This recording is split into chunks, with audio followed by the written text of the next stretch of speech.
Gik mamiyo nyithindwa makindegi kethre mane mwadwa nono nikech sani ng'ato ka ng'ato yode ywak ni nyathine oneno kok dhine maber. Ji osiko ka ywak aywaka ni nyithindo tinde tich margi tek. To Ramogi Ajwang' nowacho ni dhand ng'ato ok kethre nono. Ramogi ne ng'iyo tol madimi mondo nyathi okethre. Mae wach ma kawuono wadwa ng'iye ni to gin gigo mage madimi nyithindwa matinde kethre aketha ma jonyuol osiko ka ywak aywaka. Nyathino tamo wang'a to king'iyo mar wadu bende ineno ka kethre.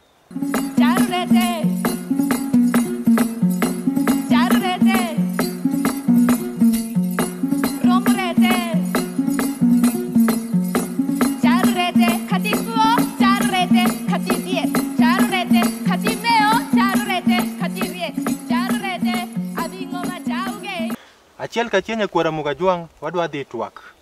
Wadwa ng'iyo to gin yore mage maketho nyithindwa momiyo ji osiko ka ywak aywaka i udi.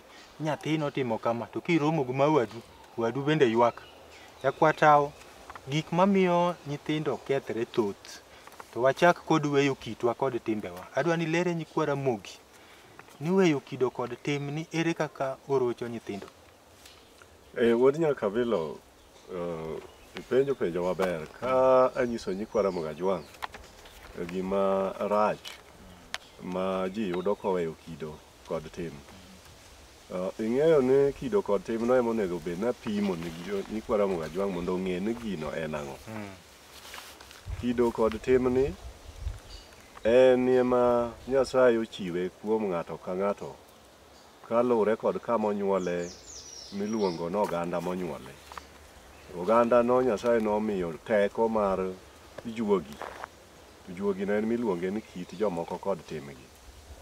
Nikech kanyo ma ng'ato biro tiegre kaka odwa bedo dhano maler e piny kama Nyasaye okete dhano.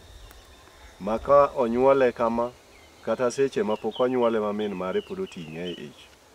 Nitiere chike ma nyaka luw kod dhako mayach mondo mi onyuol ng'at moriere. Kik mondo onyuol ng'at morochre kata mondo kik ich moting'o no okethre kapok onyuol. Nitiere kido kod tim ma gin chike manyiso kaka dhako biro bet nyaka chop onyuol. Sama onyuol be nitie chike ma odno iwinjo ka nyikwa Ramogi Ajwang' luongo ni mano koro od ondiek. Koro ji ok donjie abal abal. Nitie na joma oyier ma ema dhi donjo kanyo. Bang' mano nitie kaka nyathi dongo adonga bed ng'at ma koro chopo kama be koro kende nyako. Mano bende en migawo machielo. Machop kama koro bende ogoyo dala ne en gi nyithinde. Chop sama otho bende sa thono nitie chike ma nyaka luw ma kok oluw to rochruok wuokie. Mago e gik ma iluongo ni kit jomoko kod timbegi. Gino ng'eng' kido kod tim en dhano ma Nyasaye ochweyo cha gi ngima mare kaka obet mondo obed ng'ama long'o nitie kaka odak. Mano e kido ma iwacho ni kit jomoko kod timgi magoli bedo dhano ma ji korango ka ji oneni to wacho ni ng'acha ng'ama long'o. Erokamano nyakwa Tao Kogot. Nyikwa Ramogi Ajwang' gin kichiko ithi matut mondo iwinj ni juogi wacho ang'o kuom nyakwa Tao to lero kanyo kendo awinjo kokelo ni dhano kinyuolo nitie migepe mokale. Bi nyaka chop kama koro tho. Kik wuoyi nyuol mare, wuoyi kend mare to kod tho mare. Nyakwa Tao ikit Ramogi Ajwang' Ramogi nogongero ni rabond ugwe siro chon. Kendo chako wacho ni chum idolo ka liet. Nyithind chon waneno ka i piny Ramogi Ajwang' nyithindo nowaweya ni gin mag jite. Maka nyathini otimo gimoro to in kod teko mar ng'ama onene kotimo richo moro nigi teko mar rieye. To tinde kwane ma inyalo lero nyi kwa Ramogi gimomiyo Ramogi noketo ni nyathi en mar oganda. Wuod Nyakabilo, nyikwa Ramogi kanyiso gima asewacho mokwongo cha ni kido kod tim. Mano ema nomiyo ji luwe kido kod tim. Nikech ji nenen kod gima Nyasaye omigi ni giluw mondo gibed jok ma odak maber. Koro emomiyo ne jogi luwo chikego ni iwi kido kod tim. Godhok ma uwacho miluongo ne dholuo. Nitie gima mondo mi udag kuwacho dhokno kendo uheroru kanyakla. Nyaka utim matiende ni ng'ato ka ng'ato nyaka ng'i ni nyawadwani be oluwo chikewa mondo mi wadag maber. Emomiyo ibiro goyo nyathi mar ng'ato, ibiro chwado ok goyo. Yen goyo mano koro kendo en wach machielo. Chwado nyathi kitimone gimiluongo ni discipline dhok mag jorachar. Imiye chik. Chiwo chik no, chik man mimiye gin chike mawa mag culture. Noluor joma dongo ni. Nyathi onego dong kan guluor mondo obed ng'ama duong' ma be orito oganda guluor. Koro mano momiyo ne iwacho ni idolo yath kapod tin.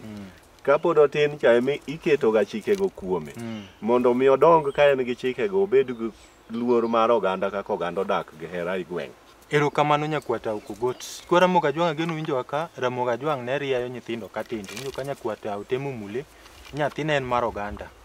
Ng'ato ka ng'ato ne en gi ratiro mar rieyo nyathi kiromogo ka kethre. Oganda ma sani mana achiel kuom gima miyo nyathi kethre nikech kiti plot kama intie ka jirani okwero nyathi kotimo richo tisena wuok. Wega wuoyo na nyathi kamano. Mane achiel kuom gik ma ni ketho nyithindwa. Bishop Udalego Nyadhi. Piny ruodh polo ka Kristo ka bende oyiene nyathi ni ng'ata ng'ata nyalo rieye kose kaka waneno ga ng'ato nagi nyathine. Erokamano Okinja kuom penjo maber makamano. Nyakwa Ramogi nitiere gik ma nyakwata wuoye, aparo no wuoyo e weche man kod tiendgi.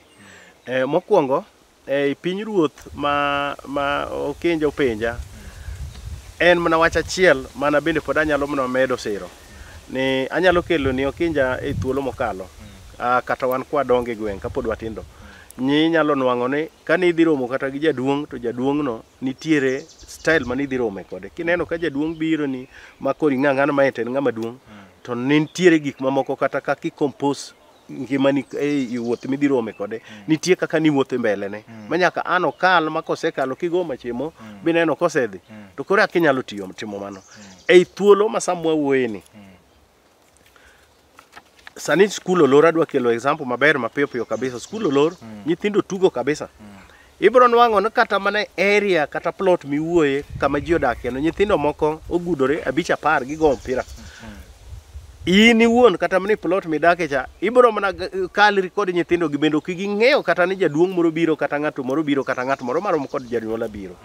Akelo kanyo mar jiwo tiend wach moro niya, chike wa mane waluwo machon ka e piny Ramogi Ajwang' oseweyo chikego kendo mae mosemiyo kata nyathi obedo kod tok teko moro ma kata ka gineno ng'at moro makalo ng'at maduong' to gimi space.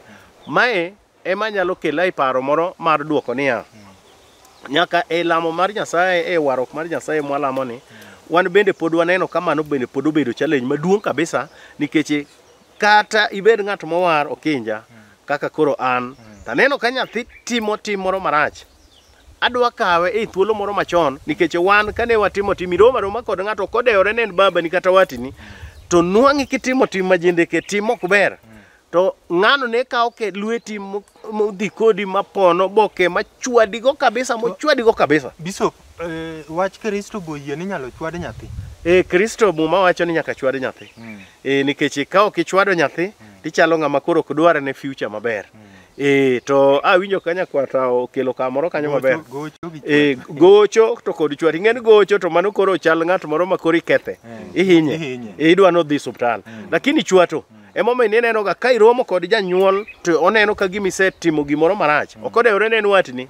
Ng'ano ne chwadi kabisa to bende seche moko ni end up ni kata na mama ni kata janyuolni ichweyo ma ok iwacho ni bendo kan gi ng'en omi discipline moko to koro Okinja gima osekelo chandruok e wach makamano ma koro ineno ka piny koro mer kendo miero osekethore en ni kata na in abro yiena mondo ati kod in sani kiwuok midhi e plot midakie minwang'o ka nyathi moro omakre kata gi nyathi moro mawuoyi gi nyathi manyako gikwakore kaka gitimo gacha ing'en maneno ranyisi marach kabisa ka iluongo nyithindogo mimino withgi midhunogi kabisa michwadogi kabisa to nyaka ing'e ni wuon-gi koa tich bende tinde simbe mwatiyogo gi oketho piny ibro go sim to sano wuon-gi biro biro kata min-gi ubro dhawo mo end up nuchopo ka chief ma gino seche moko bende nyalo chopo kata mana e court mano emomiyo koro ineno ka tinde an kata ka romo kod nyathi moro kata in kiromo kod nyathi jirani ka timo moro marach omadho njaga inene kata gi bunde kaka taon ka ineno ka nyathi moro manyako rwako law moro marach ok inyal kwere nikech ubro bedo kod miero ma okunucho koro ng'ato ka ng'ato orito mana nyithinde kendo wuon mae gima oseketho nyaka mier emomiyo ineno ka gini koro chopo Okinja kama koro iketeno wadinya kabila kiana wachie matin tu ka medo tego kaka nira wacho wadinya kabila ing'enu abila kaeri wasebedo ka wawuoyo wapuonjo nyikwara Mogajwang tin wang'o ka samoro wayudo weche nikech kuonde mwawuothe oko bende wayudo weche ka ng'ato wacho ni weche mwawacho gin weche ma ok kony ng'ato ne wan ok wang'eyo kaka piny tindo lony ma ng'ato en osewuotho bochopo Germany moyudo ka samoro dak kata ng'at mokendo nyare moro kata wuode okendo nyamsungu to koro en odak kodgi i ot kuma nodhi limogi e kucha ma en omiye mana rum to wuode be nigi dhako i rum machielo nomago gin lony koro nyikwara Mogajwang manenowa ang'e ni ging'eyo ne Germany chala kaka Kenya ka nikech en piny koro kucha kinyal wacho ni kidhi Germany to mani lony keche kata Germany kobiro Nairobi ka Kenya ka ere lony ma koro lony go mano bendo wuotho ochalo ng'ama owuok Siaya to dhi limo ng'ato Migori kichopo Migori tiwacho an koro kasechopo Migori padok Siaya to koro ang'ama lony omiyo weche moko nitie mawuok kuom jowa ma gin kaka puonj ma koro wagolo ka ma nira wacho ni iyudo nyathi moro okwakre kod nyathi mawuoyi tin ng'ama duong' ikalo to ok obadhogi koro kiwuoyo ntiwacho ni mano en lony kwakruok gino en lony ere kaka kwakruok no bro dhi konyo gin gi lony mano en mana nyiso wang' teko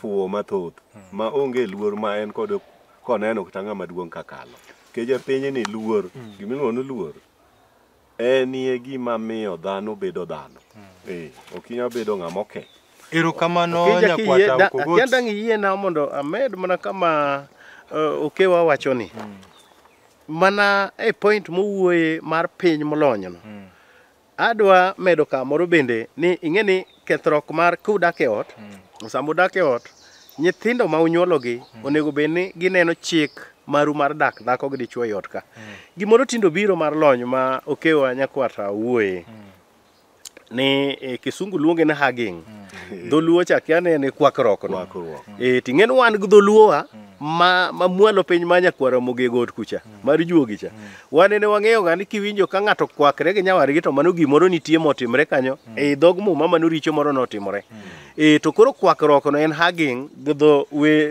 wagunda makori wuoye ni koro ibro nwang'o no baba kowuok e tich to biro nwang'o mama kata mama koa e tich to jorome ot ka godhiambo nyithindo neno TV to gitimoga gimoro ma kisungu wacho na an act of expression o mama biro to hug baba iriyo nadi uriyo nadi opeke koni gi koni ineno ei luowa mamwalo piny aparo ni mano bende nyaka jo luowa mamwalo piny nyaka bi ng'i wacho no makabisa en gima ber nyiso ni hera nitiere ot lakini nitie yore mang'eny munyalo nyiso go hera koko timano nikech ing'e ni nyithindo kama gibetie cha gineno hugging no e style ma ji onego bedi koro emomiyo ineno kiromo kodgi nyaka e woko mar plot ka gimakore kamano ero magi achiel kuom gik mosekelo erokamano Bishop gi nyakwata wageno ni nyikwara Mogajwang owinjo kanyo to sama neno ka koro ringo jodili juogi baneno kosechopo ni wach ma ka nyithindo kethre nyaka migi thuolo gi dili juogi Bishop kora duogo kuomi. Yes. Kanise ka waneno ka tinde i kanisa ka iyalo wabe wadhi to iwinjo ka weche pesa ng'eny moloyo wach kata mag puonj. Jadolo odek bero, jadolo konego bed dak kacha, mar jadolo nyocha otho, nyithind jadolo riemb. Tek yudo kanisa ma wacho ni nyithindo obi chieng' ma kama puonj nyithindo. Tich ma Kristo ka okwane ka gichung' motegno puonjo nyithinda. Kian kanyo nyalo wacho ang'o ka ng'ama ni Kristo? Erokamano Okinja, penjo maber. Wach mar pesa kod kanisa, ing'eni kalure kod gik mamoko, especially town kae, ka wawe kanise mandala. Ing'eni seche moko Nyasaye pok omiyo kanisa muleme, koro seche moko uchule. Koro mano nyaka usol pesa mondo uchul rent. Nitiere gik moko logistics ma bende nyaka tim e kanisa, nyiewo kombe kod gik moko matindo tindo. Mano en gima kanisa ok otamre mondo tim. To kidhi kata kanise moko madongo dongo mano biro machon gi Catholic and mamoko go mok wanyal luongo nying gi. Ibiro nwang'o no padri oger ode, omiye nyaka mtoka moringo go, ichulo ne nyaka msara. Mano bende e tich motiyo e idolo ma omiye. To koro chandruok mobetie e kanisa en ni joma moko kawe koro bedo kaka yo mar yudo pesa e yo moro moko dhi kare, mano to Nyasaye ok oyiego. Ing'eni Nyasaye owuoyo kod Paulo. Paulo kowuok dhi tiyo tich Nyasaye, nowuotho e pinje Kolosai, Korintho, kuonde mang'eny mopogore opogore. To Paulo e ndiko kacha wacho ni en law morwakono ema nowuok kodhigo nikech ang'o? Nikech nowacho ni en kama odhiye che mobro dhi nwang'e chiembe kod lepe ma orwako kod chiemo mochamo. Koro e kanisa kae nitiere gik moko ma lazima manyaka tim, lakini koro oganda mamoko sekawe oloke mar nwang'o kaka ginyalo konyore. Ma emomiyo ibiro nwang'o ni seche mamoko oganda mamoko matiyo tich mar pesa ahinya e kanisa ni, thuolo gi gikawo mang'eny mar rango kaka pesa donjo, koro puonj mar nyithindo cha koro giketo mbele. Erokamano Bishop. Nyakwata kapok wadilo juogi, we kido kod tim ka nying mar tinde nyikwara mogi miyo nyithindo ni obendo nyalo bet achiel kuom gik maketho piny. Mano koro e gima ketho kabisa wuod nyaka bilo, nikech king'iyo kata mana jok ma koro jorateng' osiko ti wachoga ni pinje jogo ka gidhiye to mano koro gin joma olony. Jogo luwo kitgi gi timbegi kabisa. Maranyisi manyocha notimre machiegni, nikech jowa sani ni e social media to gisomo gazet, gineno television. Nyocha nene mama moro onyuol i joka king kacha e piny mar United Kingdom. To mama no kano onyuol to jodongo joka kingi ne nowacho ne nyathino miwauru wik achiel mondo warang nying michake. Ang'o miyo nok chake achaka kata ni Chelsea? Nene nitie kitgi manyaka luw. Koro ka jodongo noduogo bang' wik achiel no, to ne giwacho ni nyathino mondo chake mna kwar wuongi miluongo ni King George, ema nochak nyathi manyocha nonyuol no. Maparo ni nyikwara Mogajwang' ma neno weche matimre ma oko, ging'e na wacho adier. Kido mar chako ng'ato en gimoro mabe kelo ngufu ne ng'ato, nikech ng'ato mochaki chochier kuomi. Cheko mane Mogajwang' chako ji ne chaka ng'ato ne ng'ato nyalo chake. Mane bende juogino nyalo biro nodwa no chake, titamruok ne en ok chake, nitie kaka ni igole. Mago nyikwara Mogo ng'eyo maber kaka igolo ng'at mak dwa no chakno. Kae tichako nyathi ng'at ma ong'en kite ler, en ng'at man gi ngufu mar kit dhano makare, ma nyathini be biro bedo ng'at marahuma matimo gik makare, makonyo oganda. En ema ne chake ng'at ma kite ler. Erokamano cheko masani ma nyikwara Mogajwang'. Sani chaka kata ng'ato Osama bin Laden, to Osama ting'e kaka onego ji otieko. Miyani biro bedo jamahundu. Ok inyal chako nyathi nying jok machachgo. Erokamano Nyakwata Ukogot. Nyikwara Mogajwang', ageno nuwinjo kanyo kaka wamedo twak. Taneno ka sadilo juogo chopo. To kaka wayudo ni Nyakwata aneno ka juoke ng'eny ahinya e piny jarachar. Matiende ni ka kuwuoyo chal ma jorachar gi ketho piny Mogajwang', omiyo wadwaro rwako nyako miluongo ni Anyango Nyaralego Karapul. kago nyatiti. Anyango nyaralego karapolni en nya Japan. Nyako man gi rangi ma Japan. Jo Japan. Togoyo thum nyatiti. Matiende no neno ni gik Ramogi Ajwang' be malo margi. Ito kori ringo maru idhi kucha.